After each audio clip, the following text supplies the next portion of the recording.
Welcome in. High school football is almost here. I'm Jamal St. Cyr alongside Justin Barney. It is time for our varsity high school football preview. Justin, this year going to be a little bit different than what we've been used to when it comes to high school football season. The big change, the metro, suburban, rural split.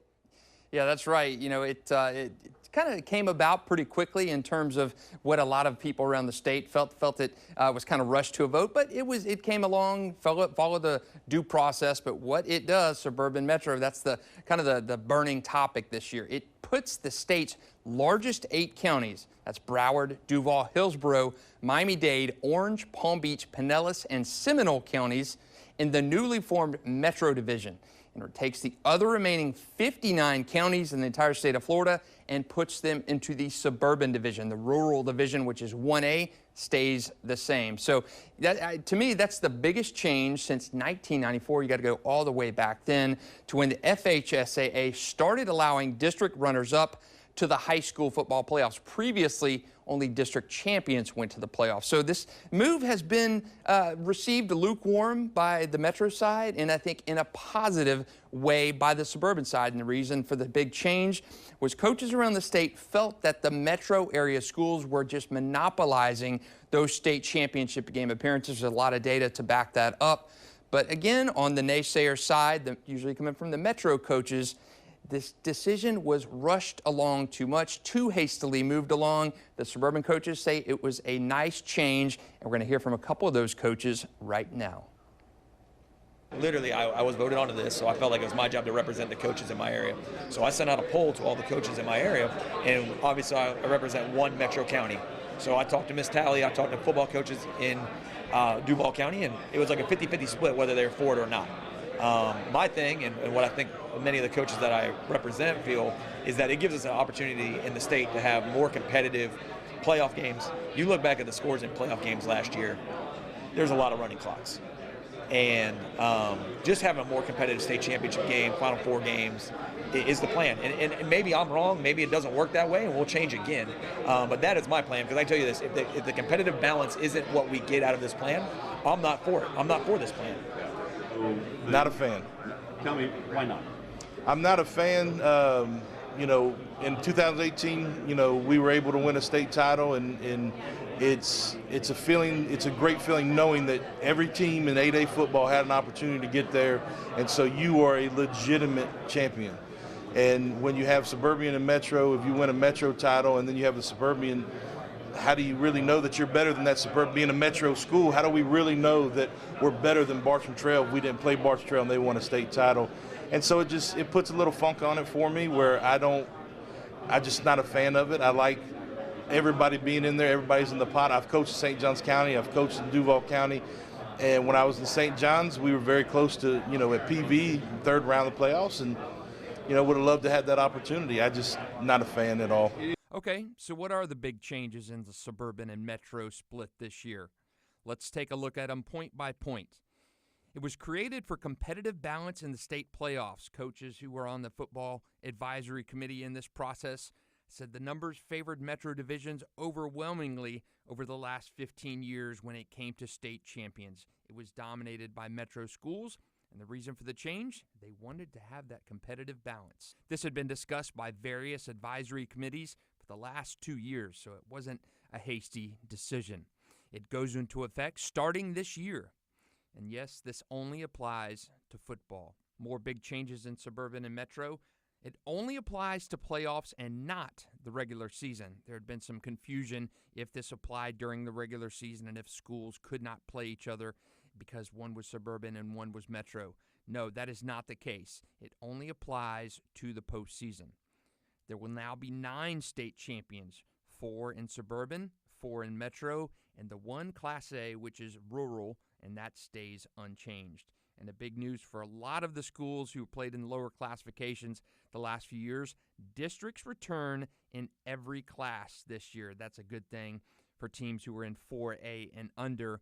They had to go out and find games because they did not have district competition. In the Suburban category, a quick explainer. Schools from 59 counties in Florida will play here. Locally, that means Baker, Bradford, Clay, Columbia, Flagler, Nassau, Putnam, St. John's, Suwannee, and Union counties will play in the suburban or rural classification. Those schools, like in Metro, will be placed in 4 classifications. In the Metro Division, the largest 8 metropolitan areas in the state of Florida will now play in the Metro Division. Those counties, Broward, Dade, Duval, Hillsborough, Orange, Palm Beach, Pinellas, and Seminole will join the new Metro Division. Those schools will all be placed in 4 classifications.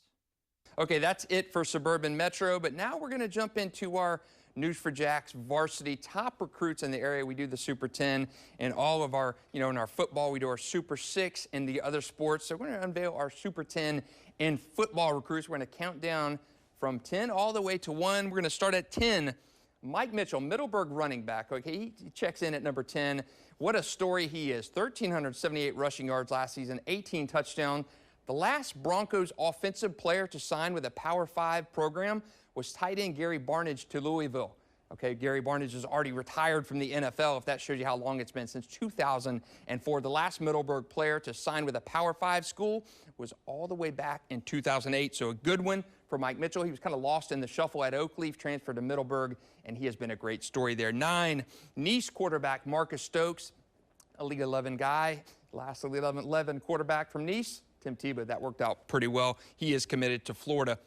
Number 8, Reigns defensive back Kenton Kirkland. He's also a track star. He is committed to Florida State and Coach Mike Norvell. Good pull from the area for Coach Mike Norvell. Jaden Robinson, linebacker from Columbia, one of the top recruits in the country. He's the first Columbia guy headed to Florida since Trey Orr back in 2000. So good one for Coach Demetric Jackson and the Tigers out there. Grayson Howard, linebacker from Andrew Jackson, and what a great story Grayson is. He's been at Jackson since the beginning. This school has become a magnet school in the time that he's been there, and he has become one of the biggest recruits that school has seen since D'Angelo McCray back in 2007 and Leon Washington before that in 2001. A great story and a nice kid, too, at that. Sam Singleton, powerful running back from Fleming Island. He is headed to Florida State. A fun player to watch. He's a 1,500-yard back capable of doing that this season for Fleming Island. Bartram Trail Sharif Denson, shut down defensive back. He is only the second player in Bartram Trail's long history to end up going to the University of Florida, so pretty good there for Sharif Denson. Getting into our top 3, Treyon Webb of Trinity Christian. He's been a powerful runner since he has been an underclassman at Trinity Christian. That was a major get for Billy Napier and the Gators. A family member of his played at Florida all the way back in the early 2000s, D. Webb, so nice to see that legacy family tradition going on.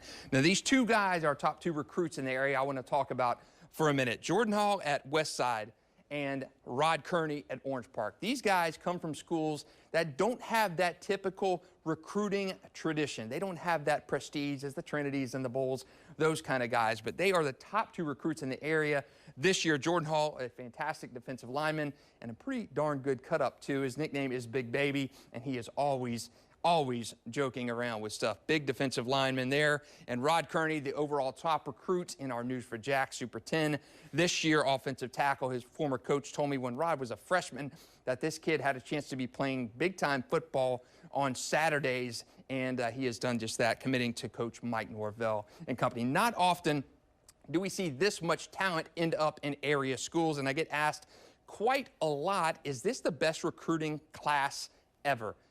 Let's slow down on that. Not quite. Now, this class has depth, but let's roll back through some of these classes. Ronnie Lunford of White, Jerome Carter of Columbia.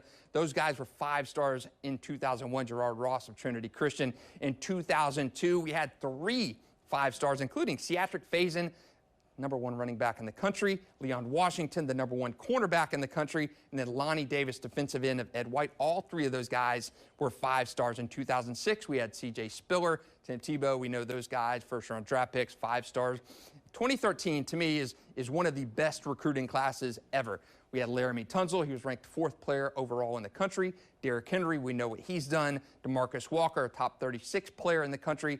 I think that 2013 class is probably the pinnacle in terms of what those guys have done. And then 2015, C.C. Jefferson and Kevin Tolliver, those two guys were 7th and 9th in the country, respectively, both 5 stars. So this class has a little ways to go in terms of trying to catch up to be that best class ever. But the depth of this year's class and as many guys that are heading to the Sunshine State as there are in our Super 10 here, fantastic. I know a lot of area fans will like to see that. They're always asking why do our local guys go out of the area to play football, and a lot of these guys in our Super 10 are staying right here in the Sunshine State to do just that.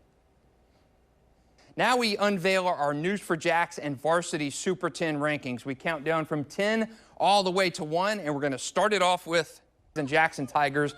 The best season they've had since Kevin Sullivan left in 2009 was last year. They qualified for the playoffs, and they actually started the regular season last week. They lost 23-13 at Brunswick, but not a bad loss. Coach Christopher Foy wants to see those type of challenges. That'll help big time with RPI points. At number 9, Ed White. They were 5-5 last season, a playoff team. They graduated some talent, but I liked them. I saw them at the Jaguars 11 on tournament in the summer. They look extremely good. Commanders have a chance to be very good this season for Coach Lawrence Johnson. We have Devon Patterson, big receivers, big quarterback, and Isaiah Teal, Gabe Garman, that receiver.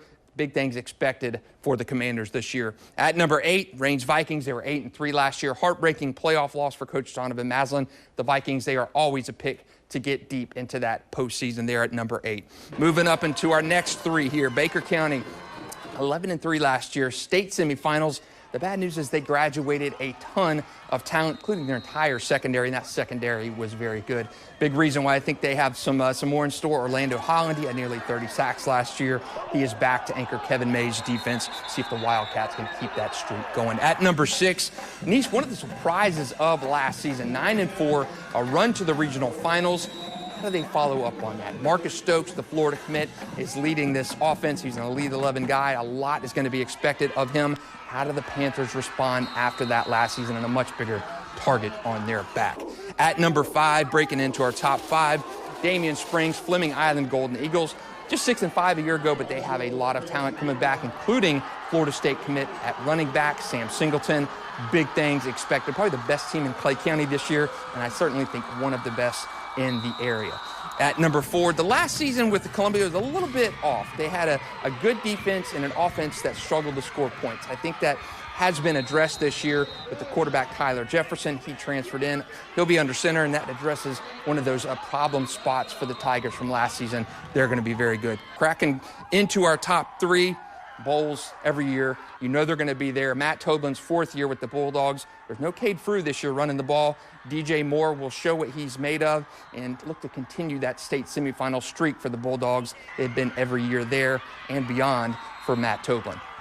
Number 2, not a big surprise here. Bartram Trail has become one of the best programs in the area under Coach Darryl Sutherland. They were 9-4 a year ago, worked out some of those offensive kinks the more the season went on, and had big expectations for the Bears this year. No surprise, our number 1 team, when you've won as many state titles as Coach Verlin Dormady has, including the last 2, you start at number 1. That's where Trinity Christian is launching this season at number 1 in the News for Jacks Super 10. They will try and go back to back to back. They're looking for a 3-peat this year. They were 10-4 last year. They're in that new Metro division, which we haven't talked a lot about, but we will as this season creeps up on us. But a lot of expectations for Trinity Christian and a lot of good ones too. Treyon Webb in the backfield, Darnell Rogers, Colin Hurley at quarterback. So big things expected for Verlin Dormady and the Conquerors.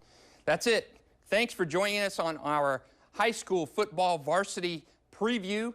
You can stay in touch with all of our content at newsforjacks.com. There's also a Football Friday section where you can vote for games of the week every week. We get a lot of votes for that, so you can vote as many times as you want. Check out our Sports for Jacks on Twitter and our Sports for Jacks on Instagram as well. We'll look forward to giving you all the high school football coverage throughout the 2022 season.